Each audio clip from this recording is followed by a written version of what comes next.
Yo soy parte del programa de escritor acogido del PEN Català.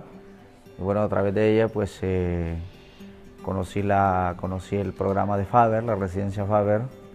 Me escribió el director y luego pues miré de qué se trataba y envié la solicitud para venir, y porque estoy con un proyecto sobre libertad de expresión en Honduras y Centroamérica especialmente, enfocado a temas de la impunidad y la corrupción en mi país.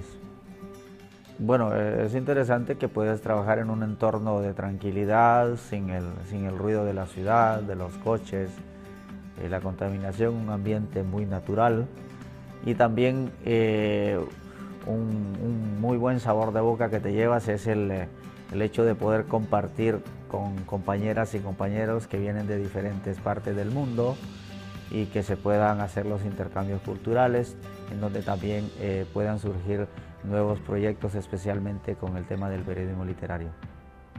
Bueno, el entorno natural, yo soy muy amante de la naturaleza, pero también me ha encantado, como lo repito, conocer nuevas amistades, amigas y amigos de diferentes partes, especialmente amigas de Latinoamérica, de Argentina, de Guatemala, de El Salvador y de aquí mismo, de Cataluña, que hemos conocido mucha gente. Bueno, yo recomendaría Residencia Faber porque es un ambiente donde te tratan muy bien, te dan el espacio para trabajar con tus proyectos y aparte de ello pues tienes la oportunidad de conocer la ciudad de Olot, que es un sitio muy maravilloso. La gente que trabaja en Faber te atiende de la forma más amigable, muy hospitalaria. El sitio donde llegamos es muy acogedor.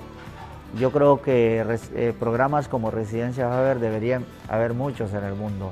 Realmente se merecen un 10, como decimos.